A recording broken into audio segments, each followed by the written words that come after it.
So what most people who are doing and nailing it right now, they will see all these good posts, right? They would throw it into, say, ChatGPT, reverse engineer, turn it into a template. And then now you have a template, right? Okay, this is my content, this is my raw thoughts. Can you base on this template to write a post?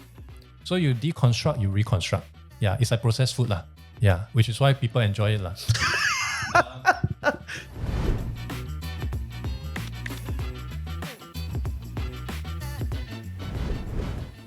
My name is Reggie and I host the Financial Coconut podcast. So Adrian, a great friend of the show, is here, and today he is doing his book launch on No More Bosses, right? So I think it is a courtesy to ask you why this book, a little bit about yourself and all that. Just somehow people wander in, they don't know who you are lah. So to your question, hi everyone, I'm Adrian, and I basically started my journey in business or entrepreneurship around 2004. I started a recruitment business, and the backstory was I was with a couple of .com. I don't think we have young people here, right? So I don't have to explain what is .com lah. You would know. So I was laid off by that 2.com, and then that was around 2003. I joined a company and I thought, okay, safe already, iron rice bowl. I joined an aviation company. Remember what happened in 2003? SARS. Yeah, so aviation company wasn't doing well. The MD held an emergency meeting telling us, specifying us, everything is going to be okay, don't worry. 1 week later, he resigned. He flew away. Yeah. So I was thinking, shit, gonna hit the fan again. So I have a few friends and we were like, how to not get fired again? I had a friend who was running his own business. He was in structured cabling, construction kind of stuff. But from that vantage point, I was like, hey, run your own business quite good, huh? I won't fire myself, huh? Of course, I did not go into construction because I don't have the know-how. But my girlfriend then, who's my wife now, who is not here today, that's going to get repeated many times. It's going to air, you know. She's going to hear it. Yeah, I want her to hear. Okay. Yeah. So she was in the recruitment business, and then I always had this impression of joining the industry or starting in the industry, more so because I always enjoyed helping my people to find job. But of course, once I jumped in, I realized it's a different thing. But it was just, okay, let's just try for 2 years lah, for the fun of it.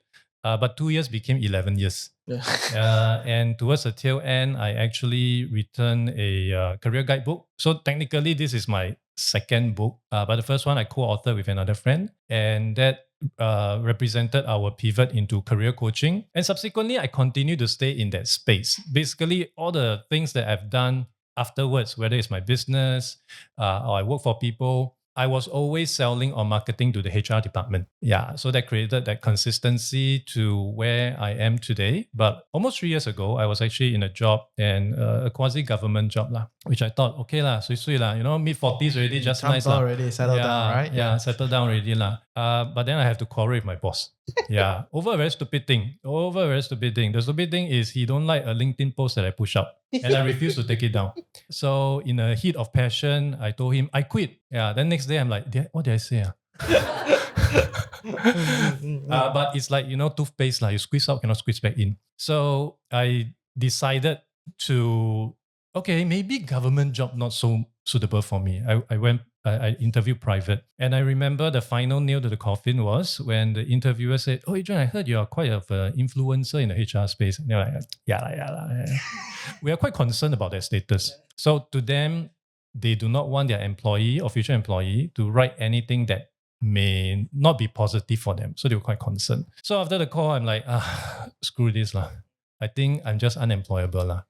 Yeah, so I decided to see whether I could go solo. Now, I've done my business before. I've hired people and all that before. But I guess the key difference for me is I never enjoyed managing people. I always tell my friends, I cannot even manage my own kids. How to manage other people's kids? So I prefer to do things on my own. And that was why I decided to embark on this solopreneur journey. And that's how, I guess the rest is in the book. I need you all to buy the book, right? Yeah. So I just want to get a bit more color after you did that whole thing, right? So after you fired everybody and then you did your own stuff, post on LinkedIn, 24 hours, you double your revenue. Yeah, all in chapter 1, okay?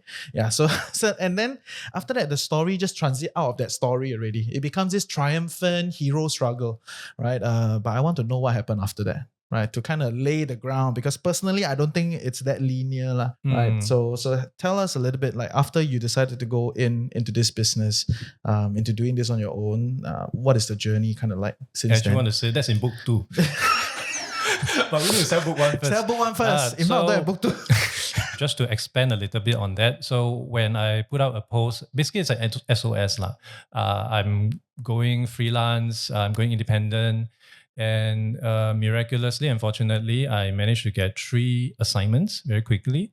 That was on top of 2 teaching assignments I already had. So almost overnight, I had 5 assignments, and income-wise, double from my previous job. So I was thinking, hey, this seems to be something sustainable. Huh? And then I continue with it. But I also realized 5 assignments is just too much. And I think this is something perhaps many first time, or even for me who have been doing this for so many times, people will tend to struggle with, because you always feel like it's not enough. It's like, it's like what Jack New tell us, right? Money not enough. So constantly you just keep asking and try to get more and more and more. But you only have that amount of bandwidth. And as a solopreneur, I don't have people I can point finger to and get them to do my stuff. So I have to do everything on my own. And because of that, some of the projects suffered. Some of the projects I had to cut corner. And that really backfired. Yeah. Can you elaborate a little bit? Because I feel like sometimes that is the instinct of a solopreneur, right? When they first go in, and you just kind of grab whatever you can, right? And you start to realize some projects fumble, right? And it does have a repercussion over time. It does. So, it does. Yeah. So that client became a past tense. No? Yeah. Never happened again. So what happened was, because that client required a fair bit of content, so I actually got intern to come in and help me. And because I was so dead busy, I did not even have time to QC the intern. I asked them to QC each other. So that really resulted in very bad deliverables over time, which got picked up by the client, obviously. But by the time I tried to pick up the pieces, I think it's a bit too late. I mean, if I'm them, I would probably fire me even much earlier. So I think that is something that I have taken note of. And as I continue to progress into my journey, I'm almost at my 3-year mark very soon. I try to be a bit more deliberate. You got to put in some buffer when it comes to the kind of work that you have to deliver and the amount of time that is necessary. You may think, okay this thing 2 hours You're not planning for contingency. On a perfect day, 2 hours can settle. Yeah, but there's never a perfect day. Yeah, there's going to be issue. Someone from school may call me, Mr. Tan, your kid is sick. Lama, half a day gone. So those are the kind of situations that you cannot plan for, but you have to buffer into whatever things that you're trying to work on, because shit happens. So I think I'm a bit more aware of that. So I constantly, right now, if I were to look at new projects, I will put in that shit buffer, so to speak.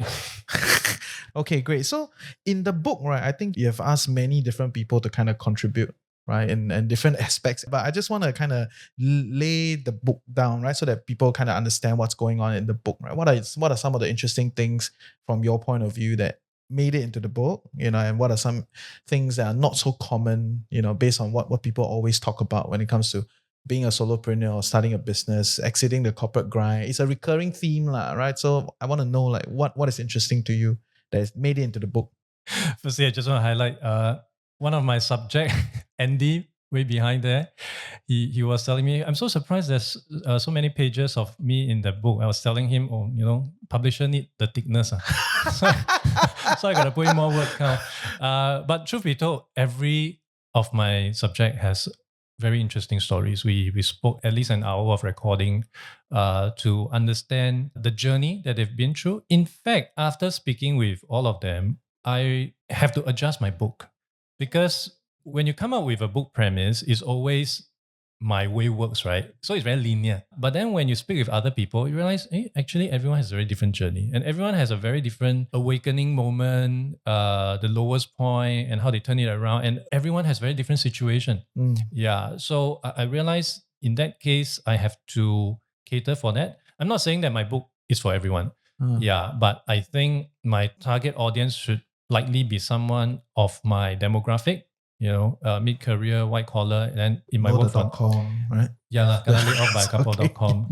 But what I've learned from those interviews would be there are actually a lot of moments where things just happen. You cannot will them to happen, but it's how you embrace those moments, how you take advantage of those moments. I think those are very important. And many of them actually has also very different pivotal moment where things just didn't work out. So for many of us, I found that to be a common thing. You cannot just expect to read a manual or follow this one path and magic will happen. Yeah. Yeah, a lot of time there's a lot of twists and turn, but again, it's how you react to it. It is not like an old school Sega game where it's just so linear. You follow the guide, hey, I king stage already. Yeah. So it's a very different thing, and I think that helped me to look at each chapter a bit more differently, and also to incorporate more research material because I also want to bring in the experience of other people and not just limited to the people that I have spoken with, but also people that perhaps not even in Singapore, but they have certain lessons that I believe would be relevant for my readers or even relevant for myself. So those are things that I started piling up, doing more research and try to factor those in. And of course, again, trying to pick up the nuances that I think may resonate with most people. Fair. And I think it sums up to embrace the moment on some level, right? But I think the true wisdom is deciding when to embrace and when not to embrace, right? After doing so many different things, right? Because I believe a lot of people are seasoned, given where they are today, like what are some moments that you will not embrace then in terms of like new opportunities or new things, or just to give everybody some color, like what are some factors that you would then evaluate whether to do this next assignment or this next client, should I take them on or not?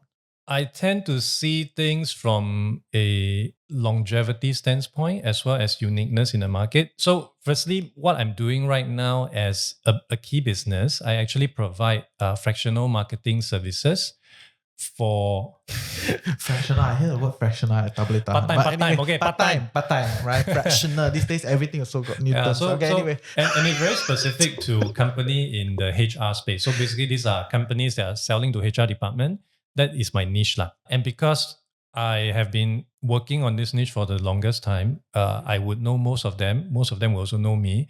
That allow me to have a wider viewpoint on who has key differentiation. Because I think it's just like a salesperson, right? When you decide to join a company, you want to look for a product that is easier to sell lah. You really do not want to challenge yourself, right? Try to sell ice to an Eskimo. So you want to take note of those kind of stuff. And I think those would be where your understanding of the market will come into play. Because for me, I understand that market very well. So when one of my current client came to me, I'm like, let me think. There seems to be no one in this market, no one targeting the enterprise space. So by virtue of us turning up, we already win half the battle. Those are the kind of wave that you want to ride. So I think that is one key thing. And then the other thing, of course, again, as a one-person show, I'm strapped for time. I guess financially, it has also got to make sense for me. You want to bill your most expensive 1 hour to your client. And that means, again, the positioning has to come in. How do you differentiate yourself from the rest where people will just consider you over everyone else? And that isn't something that I believe you can build overnight. It requires a lot of repetition, a lot of reps on saying the same thing over and over and over again. So for my HR tech niche, which I mentioned in the book, that one came about actually after my first business. I wanted to get into the tech business. The key reason was my recruitment business was just salespeople lah, 80% salespeople. You deal with salespeople, lah. They can be very painful to deal with lah. Yeah, everyone think they are Cristiano Ronaldo. That's his point of view, not mine. So salespeople important. Okay, continue. Except my sales manager here right in front, just help me sell a book. Thank you so much. So I told myself, I want to work in the tech business, but I interviewed at a company called hire.com, then a company called, LinkedIn, you will know. I didn't get hired, but I always enjoy writing. So I started to write about HR tech, connecting with the founders. Can I do an interview piece with you, etc.? And that actually continued to snowball. And people see me as the go-to expert for HR tech. And that's how this whole thing came about. And of course, subsequently, I also dabbled in podcasts and all that. So looking at different channels to try to distribute that. I know you also don't like this word, thought leadership. Yeah. Because no one's thinking about you. So anyway, continue. So I think that is something that has to come first before, of course, any one of us can have the confidence to be very selective about certain stuff. But having said that, I think it really also depends at the stage of your journey. At the early stage, I think there's a saying, someone said this before, and I think it resonates to where we are in our business journey as well. Before 40, say yes to everything. After 40, say no to most of the things. So when you first started out, you just got to take it up, Lord. You just have to be selective. When I first started, I took a adjunct teaching role at ITE. I hate it. Wow. I hate it. Wow, I tell you, deal with the kids. Wow, make me appreciate my own kids. So it was a very painful experience, but I was like, how I already say I quit, right? No choice, I have to do something. So I took it up. And I think that is something that you just have to get through to gain the experience in order to know what works for you, what may not work for you. Yeah. Fair. To be fair, I don't hate thought leadership. I just like things to be a little bit deeper. Tell me, what does it mean, right? What constitutes that? And I think I want to dig a little bit deeper into what you're talking about, which is understanding the market, right? Because everybody has different sense of what is considered understanding the market. Like to me, I understand the market when I know I can sell through the roof, right? Like a lot of people I know what their pain point, what they're looking at, what is their budget, who is paying what, So to me, that is seriously understanding the market. How do you then define that you understand the market? Because there's a general tendency when you don't understand the market, you think can do, and then once you're in it, it's like, wow, cannot do, right? So at what point do you then define, or do you then ascribe that, okay, you actually understand the market? I think for me, my journey, I've been a bit more fortunate because as I continue to write a lot about HR technology stuff, I even went to the extent of creating this HR tech market map kind of thing, which came to me when I saw some reference point from US. That thing really blew up. It went viral 2017. Then people start to see me as the go-to expert. So instead of me going to the market came to me. And that allowed me to ask them questions, which of course, to go a bit deeper, to understand where do you stand, what idea are you trying to do, blockchain, okay.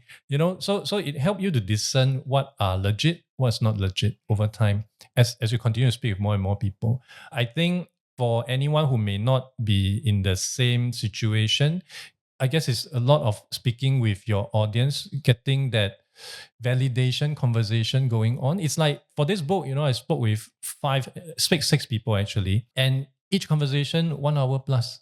It's through those deep conversation and that you get to know a lot more about, hey, what's going on, and that helped me to adjust the book accordingly. So I think same thing, you have to go out there, buy people coffee and get advice. Yeah. Fair. Yeah. Just on that front, right? I think you've talked a little bit about how you become seen as the thought leader, right, for HR tech and all that stuff. And I think in the book, it's also being discussed about this whole specialized positioning thing, right? And I see a lot of people do it on LinkedIn, right? There's also sort of weird names that people create for themselves, like, to try to like brand themselves, right? But I want to know a little bit more about this idea from your point of view, because you do have a very strong LinkedIn game, right? I think fair to say he has a very strong LinkedIn game, right? So how do you kind of like position yourself from a specialized positioning standpoint? What are some strategies that work? Maybe not the overly basic one, because I believe everyone here already on LinkedIn, right? They're already doing something. So give us like level 2 strategy, right? Like how do you position?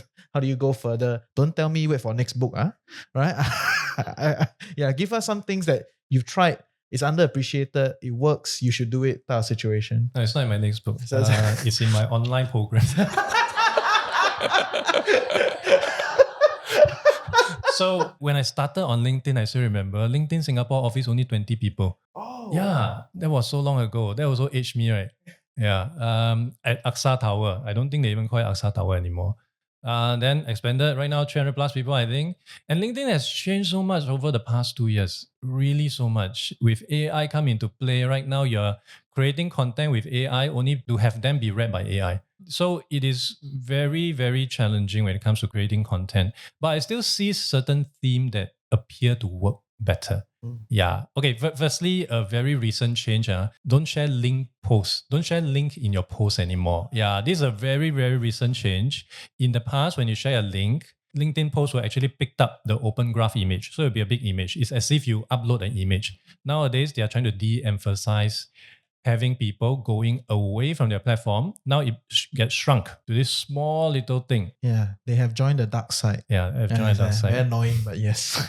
Yeah. So in today's context, if you really want to, I personally think the easiest tactically, the easiest thing for you to do right now, if you have Google Chrome or any Chrome browser, go and check out either this Chrome plugin called Tableau, Taplio. That's the first one. Another one is Clio, Kleo. Both of this actually would be able to scrape all the LinkedIn posts on the entire LinkedIn and tell you today who's post trending. Yeah, last week who's post trending. Yeah, so on and so forth. So you can learn from the best lah. And of course, from there, try to see whether you can emulate or not. So what most people who are doing and nailing it right now, they will see all these good posts, right? They would throw it into, say, ChatGPT, reverse engineer, turn it into a template. And then now you have the template, right? Okay, this is my content, this is my raw thoughts. Can you base on this template to write a post? So you deconstruct, you reconstruct. Yeah, it's like processed food lah. Yeah, which is why people enjoy it lah.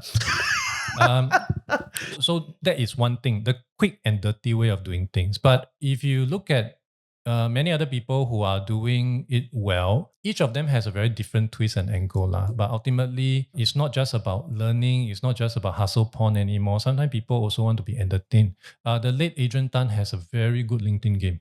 He's so entertaining, so many jokes, and also always got twists one. But I dare say, I think it would take us decades to reach his kind of level. Yeah. So the other thing that I believe people want to see is, like you said, to my chapter 1, you reach this pinnacle, then what happened? But people do not want to see that. People want to see what happened before that and also the struggle after that. Being an open book to share not just your success, but also your failure, I think that is more acceptable nowadays. Many years back when I was doing recruitment, nobody dared to say I got retrenched. It's very paiseh one. It's like I got retrenched. People will be whispering because to them lose face. But I think in today's context, everyone is like, oh, hashtag open to work. And people are not afraid to put it out. And I realized for many people who put it out, some people even do video about it. Yeah, very interesting video that went on to get like 100 millions of views. And that helped them to get back into the job market or get whatever agenda they were trying to pursue. So it's about sharing that narrative, whether it's in video, it's in text. People love to see visuals of yourself, not so much an AI generated picture and all that. So if you very good with selfie, please do so. Unfortunately, that is the state of LinkedIn now, becoming more and more Instagram. Yeah. But that unfortunately is the state of it. It's true. So those are things that I believe you would want to look at.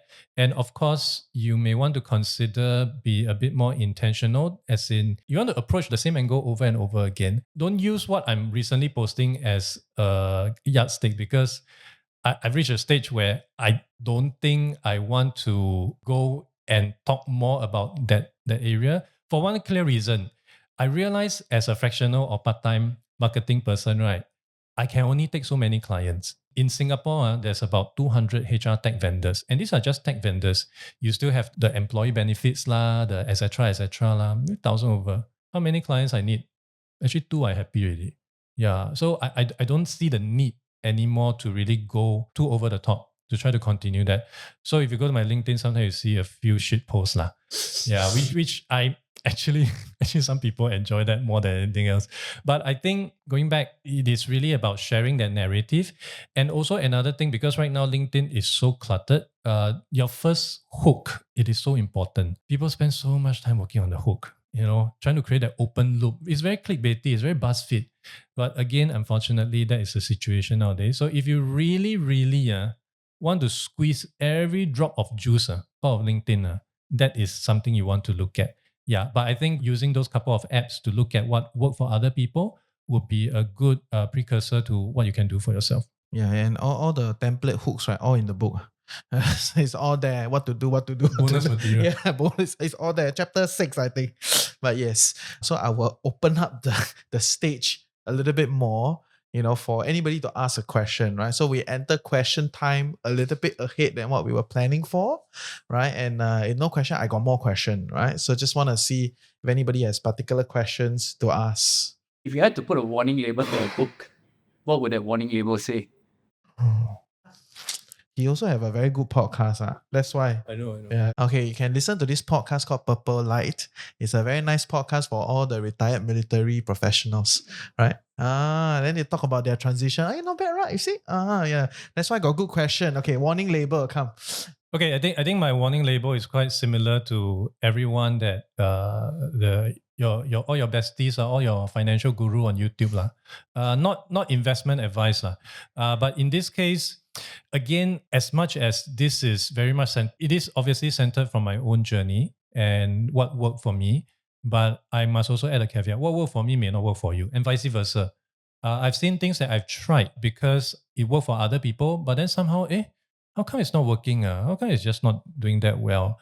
But still, I hope this book at least give you that direction on what might make sense and for you to at least get away from the noise, because I think that's very important. As a solopreneur, there's just so many things to do, right? Yeah. So I think that would be one of the warnings I want to put out there. You would want to apply what your circumstance, your situation, as well as the nature of your business based on the context of this book, which means to say this is not a word for word user guide. Yeah, but I hope you can draw inspiration from this and see how my lessons, my experience, my failure might work in your situation. Fair. I do want to add something on that front, because I think for people, if you want to move down the whole like being a boss type of situation, you at some point you have to build a team, right? And when you're building that team, a lot of wisdom is, give people the space to do what they need to do. All fake one does not work. Right? My view is, if you're working with a bunch of people that are very junior, system is very important. Be very systematic, rinse and repeat. You don't expect your interns to create miracles, right? But if they can be plugged into a system, rinse and repeat, it can take your business to the next level. Hey, welcome to the Financial Coconut Podcast Network. I'm your host, Reggie, aka your Chief Financial Coconut. And if you're loving what we're creating here, like, share, subscribe, share with your loved ones, comment in the comment section below. And yeah, we'll see you for great content on Chills with TFC. So yeah, I think maybe you can share like what are the first few hot things that you definitely must do when you're right out of the gate.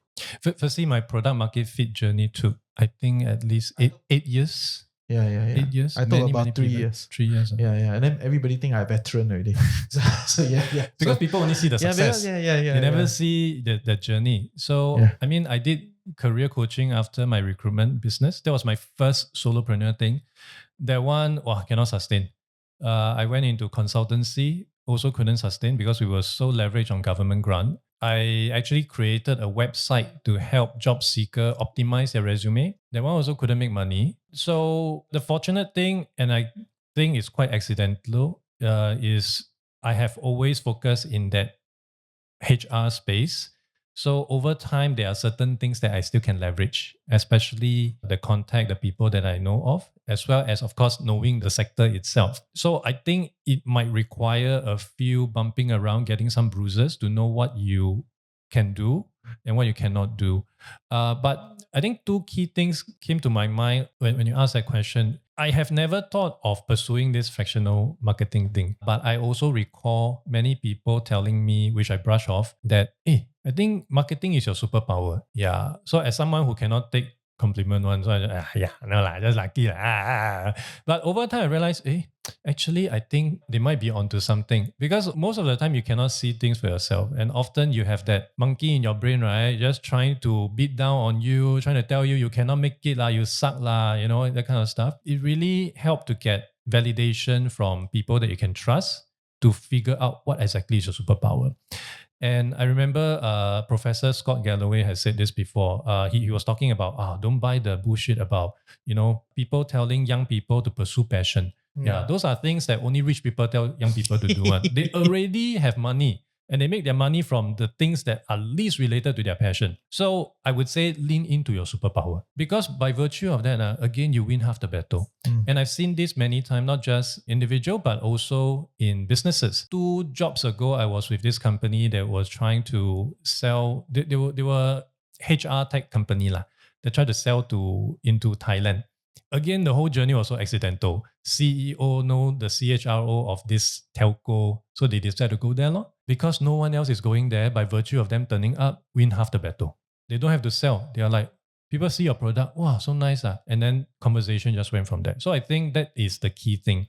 And of course, people want to see that you are in that niche. Because if I'm just positioning myself as a fractional CMO for everything, then that means I am no different from someone on Fiverr or Upwork already. I feel like. And because of that niche positioning, then I could command higher billable rates. And these are the only people I need to talk to. The rest I can ignore. Yeah. I understand. But the other thing that I believe helped me was really content marketing, which I don't really see a lot of people doing.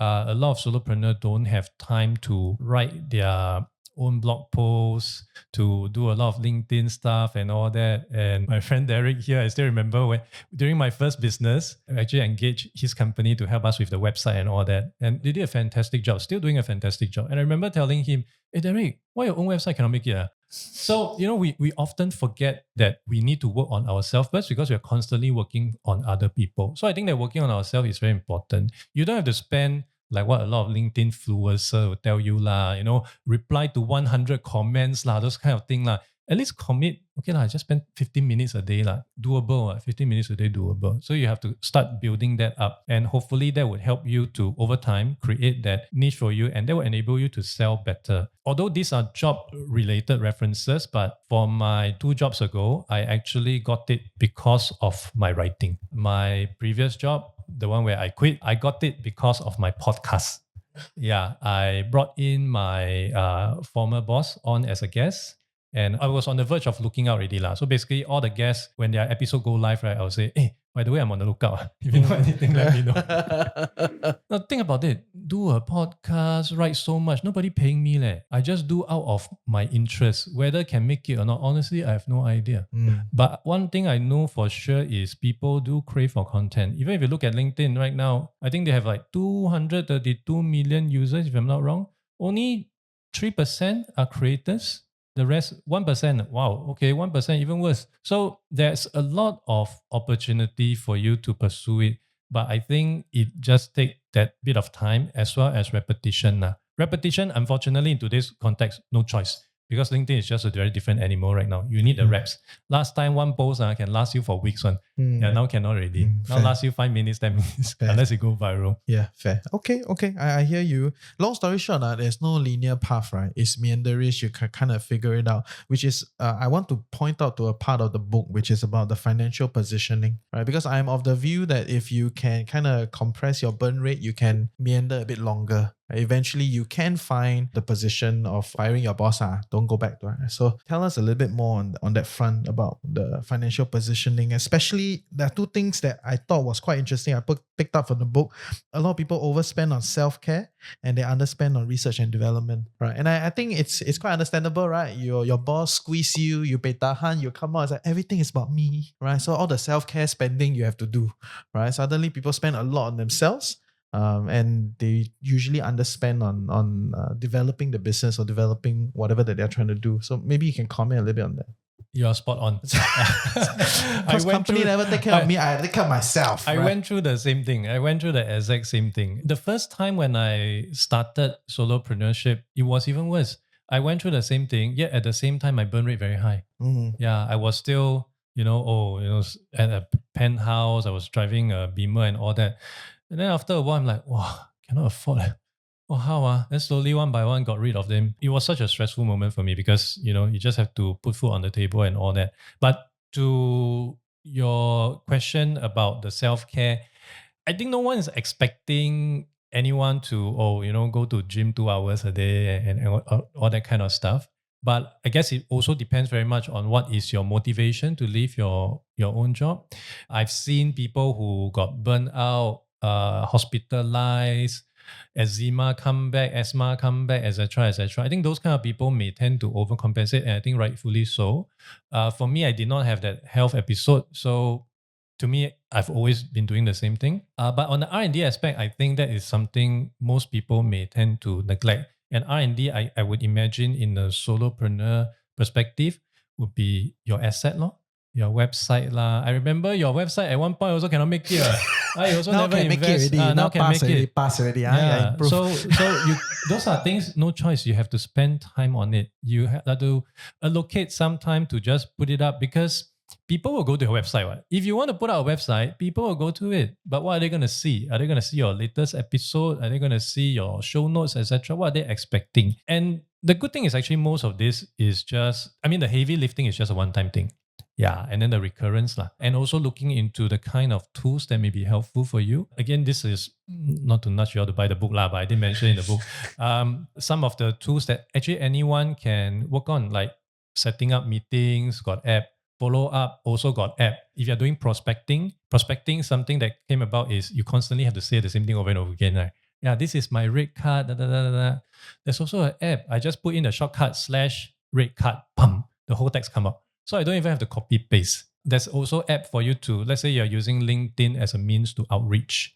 Right now, as we are speaking, my app is running. I'm actually, on behalf of my client, reaching out to HR people for their agenda lah. But those are stuff that I believe a lot of first-time solopreneur may not be familiar with, because honestly, most of the self-employed people that I know of, very few of them actually came out from a sales job. So they don't really know how to sell or even how to market. Yeah, there are very few lah. But I think for many other people, how to position. Yeah, some of the self-employed people, sometimes they give me a name card. Gmail like that can.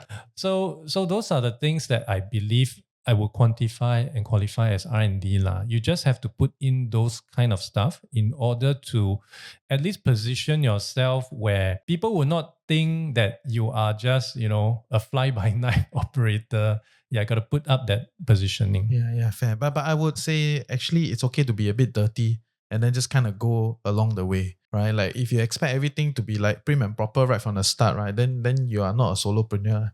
Yeah, you're just a VC on your own or something like that. So yeah, it's fine. Essentially, if my last drawn is 15, then how long do I need to wait to get back to 15? I think personally, I'm quite fortunate where because of that SOS, I got double. But I think to your point, I've seen people who are, of course, still trying to build that up. Something that perhaps I did not mention too much in the book or at all in the book was over time, I also realized there are only a fixed set of firmographics or type of companies that may reach out to me. There is no way that a company like SuccessFactors or Workday will hire me on my term. No way in hell. One. But if it's a company that say, okay, they are opening an APAC office, first time, experiment, try, see will work or not. That is where I can come in. If you're in that phase, then of course your charge rate could be higher. But again, I could do so because of the niche that I've established. So if again I'm a fractional marketing for A to Z, I may not have that ability to get that kind of charge rate that I want. But I guess going to your question is also about the opportunity cost that you're willing to forsake. But having said that, opportunity cost may not just be financial lah. Sometimes what you gain are also time. And I think that is the best thing actually for people like us to gain, because if you really make good use of that time, it's very enriching. My boss, maybe like 3-4 jobs ago, Korean man, all same pattern one. Every time meet the kids, sure argue one. Because they spend so much time at work and all, they never really spend time with their kids. So that is also the kind of angle that you do not want to lean into. And that is something that perhaps in that kind of fast-paced environment you can't get. That is something that you could get on your own. So I guess you have to quantify that. But broadly speaking, if you want to have a period of time, I would say depending at the stage and the level that you are, as well as the level of awareness of you in the market, I think anything around 9 to 12 months should be reasonable for you to build that up. But having said that, I think it also depends on your starting point. If you're telling me today, oh, I don't even have a LinkedIn account, wow, sorry lah bro. You have to really start picking up the pace. For everyone, 15 minutes a week on LinkedIn for you will be 15 hours. So you really have to play catch up and really get that level of awareness up. Because for many of the people that I know of, there's actually a lot of fractional people here. Peggy is also fractional. I remember her telling me all the business come to her one. Yeah, because she's so well known. Right?